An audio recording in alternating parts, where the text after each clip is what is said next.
నమస్తే, welcome to think Andhra. నేను మీ ప్రియాంకార.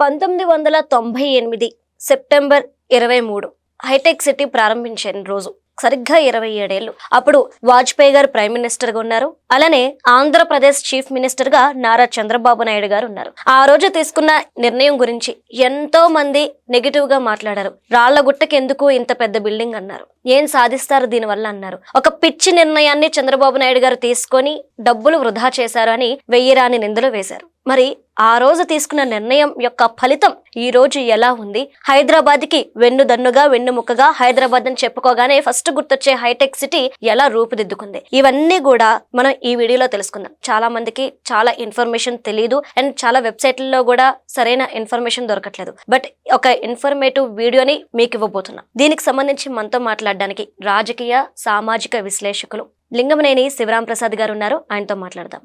నమస్కారం సార్, ఎలా ఉన్నారు? సార్, 27 ఏళ్ల క్రితం చంద్రబాబు నాయుడు గారు తీసుకున్న నిర్ణయం ఏదైతుందో హైటెక్ సిటీని కట్టాలి అని ప్రారంభించింది. ఆ రోజు ఎలాంటి పరిణామాలు చోటు చేసుకున్నాయి? దాని యొక్క ఫలితం ఈ రోజు ఎలా ఉంది? సహజంగా ఎలా ఉంటుందంటే కొన్ని రాజకీయ పార్టీలు మార్పుని యాక్సెప్ట్ చేయవు. మార్పుని అసలు అంటే ఏంటంటే ప్రజల్ని రెచ్చగొట్టే కార్యక్రమం, ప్రజలకి అపోహలు కల్పించి దాని మూలాన మనం ఏదో ప్రయోజనం పొందాలనే ఆలోచనతో ఉంటారు తప్ప వేరే ఏమీ ఉండదు. అంటే అభివృద్ధి చేయాలి, ముందు ఎజెండా అభివృద్ధి ఉండాలి, రాజకీయం తర్వాత అనేది ఒక విజ్ఞత, అది ఉండదు చాలా మందికి. ఆ రోజు చంద్రబాబు నాయుడు గారు ఈ హైటెక్ సిటీని నిర్మించాలని ఆలోచన చేసినప్పుడు అప్పుడున్న ప్రతిపక్ష నాయకుడు రాజశేఖర రెడ్డి గారు, ఈయన ప్రజల గురించి పట్టించుకోడు, కంప్యూటర్లు కూడి పెడతాయా, కంప్యూటర్ వల్ల ఉపయోగం ఏంటి, ప్రజలకి సహాయం చేయకుండా ఎలాగూ అని ఒక విధమైన దుష్ప్రచారం.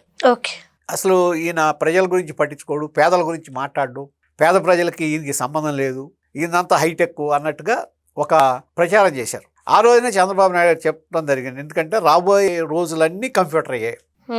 కంప్యూటరు మూలాన ఈ ఏదైతే ఈ దీంట్లో హైటెక్ సిటీలో వస్తాయో దీని మూలాన చాలా ప్రయోజనం చేకూరుతుంది.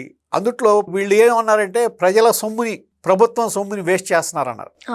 నిజానికి ఆ రోజున కేవలం 300 ఎకరాలు, 300 ఎకరాల్లో దాదాపు 1500 కోట్లు పెట్టుబడితో మొదలైన హైటెక్ సిటీ ప్రపంచంలో, అంటే అప్పటికే బెంగళూరులో డెవలప్ అయ్యింది బాగా. బెంగళూరులో ఈ సాఫ్ట్వేర్ కానీ ఇవి కానీ ఈ బాగా డెవలప్ అయ్యింది, నెంబర్ 1గా ఉంది బెంగళూరు. అప్పుడు ఆంధ్రప్రదేశ్కి, హైదరాబాద్కి ఒక గుర్తింపు తీసుకురావాలంటే ఏం చేయాలి అన్న దాని మీద ఈయన యుఎస్ వెళ్ళినప్పుడు మైక్రోసాఫ్ట్ వ్యవస్థాపకుడితో ఈయన ఒక ఇంటర్వ్యూ అడిగారు. ముందు ఇవ్వాల, తర్వాత ఇంటర్వ్యూ ఇచ్చినప్పుడు ఈయన మాట్లాడిన విధానం ఇంకేంటంటే నార్మల్గా ఏంటంటే టెక్నాలజీ మీద కొద్దిగా పట్టు ఉంటుంది చంద్రబాబు నాయుడు గారు. దాని మీద ఎప్పటికప్పుడు తను బెటర్ చేసుకుంటూ వెళ్తారు కాబట్టి ఆ మాట్లాడిన విధానం, ఈయన రమ్మని అక్కడికి ఆహ్వానించిన విధానం నచ్చి ఆయన దాదాపు గంట పైన ఇంటర్వ్యూ అయిన తర్వాత వాళ్ళిద్దరు మాట్లాడుకున్న తర్వాత హైదరాబాద్లో మైక్రోసాఫ్ట్ సెంటర్ పెడతానికి యాక్సెప్ట్ చేశారు. దాని మూలన ఏమైంది, హైదరాబాద్కి ఒక గుర్తింపు వచ్చింది. ఇప్పుడు మైక్రోసాఫ్ట్ నెంబర్ 1 కంపెనీ ఏది ఈ సాఫ్ట్వేర్ దాంట్లో మైక్రోసాఫ్ట్ అని కొట్టగానే మీకు రెడ్మండ్ వస్తుంది హెడ్ క్వార్టర్స్, నెక్స్ట్ హైదరాబాద్. ఈ హైదరాబాద్ ఎక్కడిది? ఇండియాలో ఉంది. ఎక్కడ? ఆంధ్రప్రదేశ్ స్టేటు. ఓకే, ఇక్కడ పెట్టుబడులు పెట్టాలి. అది ఒక గుర్తింపు. అంటే ఆ గుర్తింపు తీసుకురావటం అనే విజనం చూసారా, అది ముఖ్యం. ఎందుకంటే ఈ విధంగా గుర్తింపు తీసుకొస్తే పెట్టుబడులు వస్తాయి. మైక్రోసాఫ్ట్ వచ్చింది కాబట్టి పెద్ద పెద్ద కంపెనీలన్నీ వస్తాయి. అట్లా మీకు ఆ దీంట్లో కూడా ప్రభుత్వం ఇచ్చిన డబ్బులు కూడా చాలా తక్కువ. అంటే గవర్నమెంట్ నుంచి వచ్చినవి కాదు, ఏపీఐఐసి అప్పు తీసుకుని ఆ ఏపీఐఐసి ద్వారా జరిగింది. అంటే ఇది అప్పు ఎప్పుడో కట్టేశారు. అంటే ప్రజల మీద భారం లేదు, అది లేదు. ప్రజల మీద భారం లేకుండా ఏపీఐఐసి ద్వారా దానికి ఒక స్పెషల్ పర్పస్ వెహికల్ పెట్టి దాని ద్వారా డబ్బులు తీసుకుని దాని ద్వారా హైటెక్ సిటీని డెవలప్ చేశారు. ఆ విధంగా కేవలం 1500 కోట్లతో 300 ఎకరాల్లో చేసిన హైటెక్ సిటీ ఇవాళ ఒట్టిడెంత అన్నట్టు వామన అవతారం పెరిగినట్టు పెరిగిపోయి ఇవాళ హైదరాబాదు, ఈ సైబరాబాద్ 60,000 కోట్లు ఆదాయం తీసుకొస్తుంది ఇవాళ తెలంగాణ రాష్ట్రం గారికి. ఆ విజనం ఏంటి అనేది ఆలోచించితే 28 సంవత్సరాలకి వాళ్ళు వచ్చే ఫలితం అంటే 15 ఏళ్ల తర్వాతే 10 ఏళ్ల తర్వాతే బాగా డెవలప్ అవుతాం మొదలెట్టింది. ఇవాళ హైదరాబాద్ నెంబర్ 1గా ఉంది ఇవాళ అవును సార్. భారతదేశంలో. అవును సార్. అటువంటిది ఆ విధంగా చేయాలంటే ఒక విజను, ఒక పట్టుదల ఇవి ఉండాలి. సరే విమర్శలు అంటారా, విమర్శ వచ్చింది, పడ్డారు.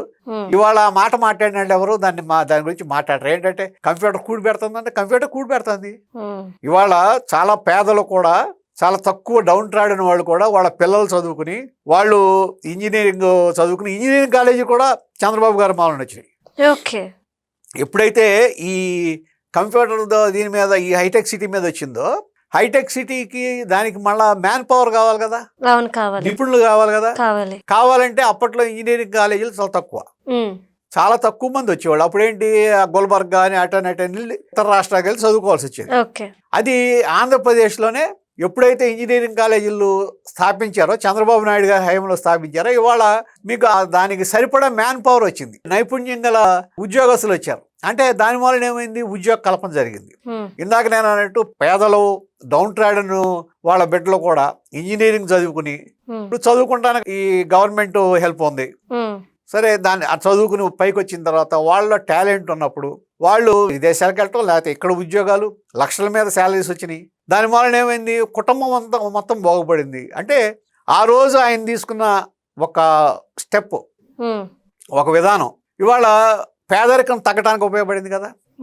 కొన్ని లక్షల మందికి ఉద్యోగ కల్పన జరిగింది కదా.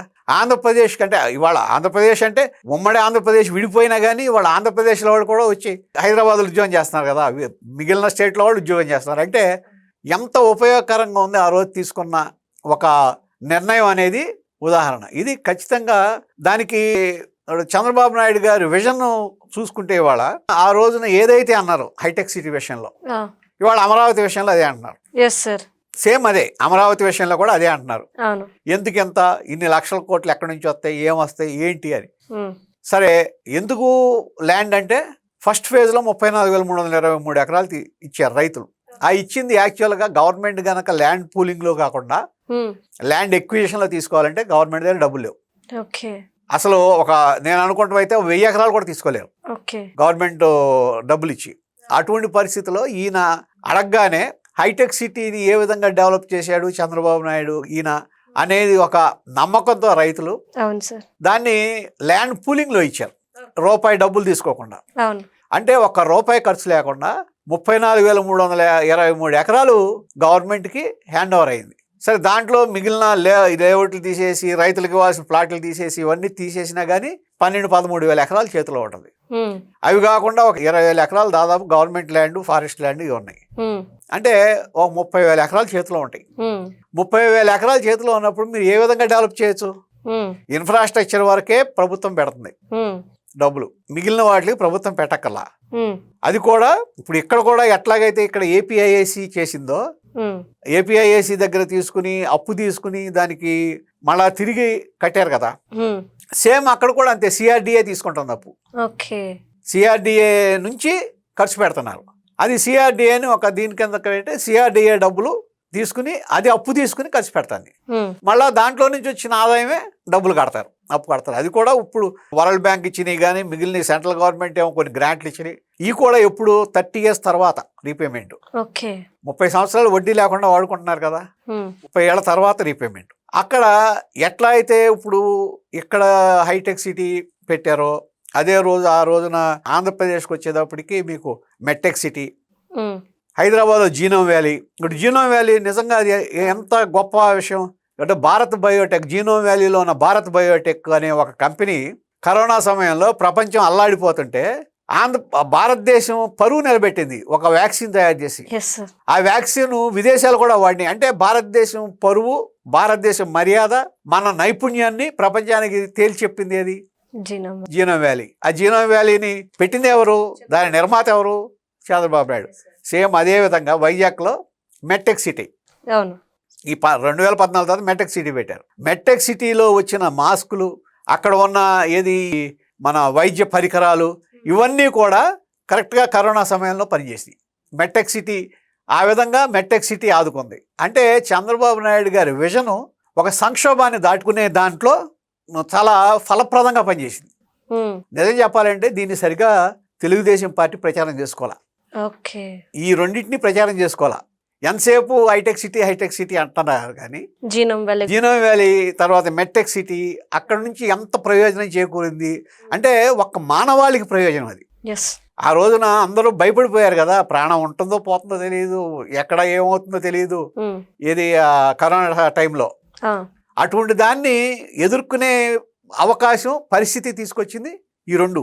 అట్లాగే పట్టిసీమ పెట్టినప్పుడు అట్లాగే అన్నారు, ఎందుకు దండగా పట్టిసీమ ఎందుకు, దాంట్లో ఒక చెంబుడు నీళ్లు తీసుకొచ్చి పోసారు, దాంట్లో ఏంటి ప్రయోజనం అని అన్నారు. కానీ అదే పట్టిసీమ ఏదైతే చేసిందో ఆ పట్టిసీమ ఇవాళ 40,000 కోట్లు ఆదాయం తీసుకొచ్చి పెట్టింది రాష్ట్రానికి. ఏది 1,200 కోట్లు అది పట్టిసీమ చేసింది 1,200 కోట్లు. 1,200 కోట్లతో 40,000 కోట్ల ఆదాయం వచ్చింది రాష్ట్రానికి, రైతులకి. దాన్ని జగన్మోహన్ రెడ్డి గారు ఉన్నప్పుడు 2019-24 వరకు వాడకుండా ఉండాలని శతవిధాల ప్రయత్నం చేశారు. అప్పుడున్న మినిస్టర్ రాంబాబు ఆయన కూడా అన్నాడు, మేము చాలా అనుకున్నాం చేయకూడదని, కానీ చేయక తప్పట్లేదని దాన్ని మోటసాన్ చేశారు. నీటి సంక్షోభాన్ని ఎదుర్కోవడానికి రైతులకి నీరు అందించడం కోసం పట్టిసీమను ఆన్ చేసి సాక్షాత్తు జగన్మోహన్ రెడ్డి గారే నీళ్ళు ఇవ్వాల్సిన పరిస్థితి వచ్చింది. అంటే నువ్వు ఏదైతే విమర్శించావో, దేన్నైతే పనికిరాదన్నావో, ఏదైతే చెంబుడు తట్టెడు మట్టి చెంబుడు నీళ్ళు అన్నావో, అదే మీరు అధికారంలో ఉన్నప్పుడు రైతులను ఆదుకుంది. అంటే అది విజన్. ఆ విజన్ని నా ఉద్దేశం అయితే ఎంతసేపు మనం పొగడతాం కాదు, ఉన్నదాన్ని కరెక్ట్గా ప్రజెంట్ చేయటం అనేది తెలుగుదేశం పార్టీ కూడా నా ఉద్దేశం అయితే చంద్రబాబు నాయుడు గారి విజన్ సరిగ్గా ప్రచారం చేయట్లేదు సార్. అంటే చంద్రబాబు నాయుడు గారు అన్నారు హైటెక్ సిటీకి మించింది నేను అమరావతిని చేసి చూపిస్తాను అని. అంటే హైటెక్ సిటీ ఎన్ని ఎకరాలు ఎంతలో బడ్జెట్ లో అయిపోయింది, అండ్ అమరావతి ఎన్ని ఎకరాలు ఎంతలో బడ్జెట్ అవుతుంది? అట్లా కదా అసలు ఆ బడ్జెట్ ఇది ఎకరాలు తీసేయాలి. హైటెక్ సిటీ చిన్నదే అప్పట్లో, తర్వాత డెవలప్ అయింది. అమరావతి ఏంటంటే క్యాపిటల్ కోసం చేశారు. కానీ ఇప్పుడు మీరు అన్నది ఉన్నది కదా, హైటెక్ సిటీ లాగా ఎట్లా గుర్తింపు వస్తుంది అని. మీరు ఎట్లాగైతే ఇది మైక్రోసాఫ్ట్ అనగానే రెడ్మండ్, అట్లాగే హైదరాబాద్ గుర్తొస్తుందో, ఇవాళ క్వాంటమ్ వ్యాలీ అనగానే కెనడా, తర్వాత అమరావతి గుర్తొస్తుంది. క్వాంటమ్ వ్యాలీ అనేది కెనడాలో ఉంది, ప్రపంచంలో ఇంకెక్కడా లేదు. క్వాంటమ్ వ్యాలీ అని మీరు కొట్టగానే నెక్స్ట్ ఏం వస్తుంది? Amaravati quantum valley. అంటే ఆ రోజు మైక్రోసాఫ్ట్ ద్వారా ఏ విధంగా హైదరాబాద్కి ఒక గుర్తింపు, హైదరాబాద్కి ఒక ప్రపంచంలో ఒక గుర్తింపుని తీసుకొచ్చారో, అదే స్థాయి గుర్తింపు ఇవాళ క్వాంటమ్ వ్యాలీ ద్వారా అమరావతికి రాబోతుంది. ఆటోమేటిక్గా ఎప్పుడు క్వాంటమ్ వ్యాలీ అనగానే అమరావతి. మరి అక్కడ మీకు బోల్డని సొల్యూషన్స్ కావాలి, ప్రపంచవ్యాప్తంగా వాళ్ళు వీళ్ళ సర్వీసులు తీసుకుంటారు, వీళ్ళ దగ్గర డేటాను కావాలి, వీళ్ళ దగ్గర తీసుకుంటారు. ఆటోమేటిక్ ఏమవుతుంది, దానికి చిన్న చిన్న సబ్సిడరీ కంపెనీస్ ఇక్కడ వాళ్ళు ఉన్న అవన్నీ డెవలప్ అయిపోయి, అంటే పెట్టుబడులు వస్తాయి, ఉద్యోగాలు వస్తాయి, అండ్ రాష్ట్రానికి ఇన్కమ్ వస్తుంది, గుర్తింపు వస్తుంది. అవును, ఇవన్నీ ఏంటంటే మనం ఒకటమ్మా, ఏదన్నా ఒక పని చేసేటప్పుడు నార్మల్గా ఇప్పుడు మీరు ఏదన్నా ఒక వస్తువు అమ్మాలి, యాడ్స్ ఎందుకు ఇస్తున్నారు? తెలియాలి కదా. తెలియాలి. ఇప్పుడు ఆ తెలిసే పనే ఇది. ఇప్పుడు ఆ తెలిసే పనే మీరు ఆ రోజున మైక్రోసాఫ్ట్ ఎలా దాని మూలాన ఎలా హైదరాబాద్ తెలిసిందో, ఇవాళ క్వాంటమ్ వ్యాలీ ద్వారా ఖచ్చితంగా అమరావతి తెలుస్తుంది. అమరావతి ఎక్కడ ఉంది అని ఎతుక్కునే పరిస్థితి వస్తుంది కంపెనీలు.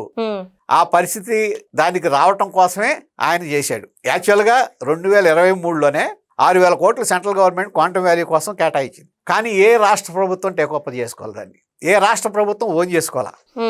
చంద్రబాబు నాయుడు గారు ఓన్ చేసుకున్నాడు ఎందుకని? As that vision. ఆ ఇది ఉంది, దేంట్లో మనం ముందుకెళ్తే రాష్ట్ర ప్రయోజనాలు ఉంటాయి, రాష్ట్రాన్ని ప్రయోజనం చేకూర్చుకోవాలనే విజన్ చంద్రబాబు ఉంది కాబట్టి ఇవాళ ఆ క్వాంటమ్ వ్యాలీ. ఇవి నేను ఇందాకన్నా కదా, మెట్టెక్ సిటీ ఇవన్నీ ఎలాగో క్వాంటమ్ వ్యాలీ అంతే. అలాగే రేపు పోర్ట్లన్నీ డెవలప్ అయితే పోర్ట్ సిటీ అవుతుంది. ఇప్పుడు వైజాగ్ మచిలీపట్నం పోర్ట్ ఉంది, దానికోసం తెలంగాణ చీఫ్ మినిస్టర్ ఏం అడుగుతున్నారు, మాకు డైరెక్ట్ మచిలీపట్నంకి గ్రీన్ ఫీల్డ్ హైవే ఏర్పాటు చేయండి, మాకు ఇక్కడ నుంచి మేము ఇంపోర్ట్ ఎక్స్పోర్ట్ చేసుకోవాలంటే మాకు తెలంగాణ పోర్ట్ లేదు, ఆ పోర్ట్ వాడుకుంటాం అన్న. ఇప్పుడు 211 కిలోమీటర్లు 15 కిలోమీటర్లు వస్తుంది. అదే ఇక్కడ నుంచి హైదరాబాద్ దగ్గర నుంచి డైరెక్ట్ గ్రీన్ ఫీల్డ్ హైవే వేస్తే 2 hours 2.5 hours లో హైదరాబాద్ నుంచి విజయవాడ మచిలీపట్నం చేరుకుంటాం. అలాగే ఇప్పుడు Nagpur to Vijayawada highway green field highway ready అయిపోతుంది. అది రెడీ అయితే నాగపూర్ నుంచి ఎక్స్పోర్ట్ చేయాలన్నా, నాగపూర్కి ఇంపోర్ట్ చేసుకోవాలన్నా మచిలీపట్నం పోర్టు బాంబే పోర్ట్ కన్నా దగ్గర. ఒకే స్టేట్లో ఉన్న బాంబే కన్నా నాగపూర్కి బాంబే కన్నా కూడా మచిలీపట్నం దగ్గర అవుతుంది. Okay sir. ఇవన్నీ ఏంటంటే ఇన్ఫ్రాస్ట్రక్చర్ క్రియేట్ అయ్యి ఒక ఇది వస్తే దాని ప్రకారం డెవలప్మెంట్ జరుగుతుంది. ఈ డెవలప్మెంట్ యాక్టివిటీస్లో వాటిని టేక్ ఓవర్ చేయటంలో ఎక్కడ ఏది కరెక్ట్గా ఉంటుందనేది అసెస్ చేయటంలో చంద్రబాబు నాయుడు గారు నిష్ణాతులు. దాంట్లో no second thought. Okay right. Thanks for the information sir.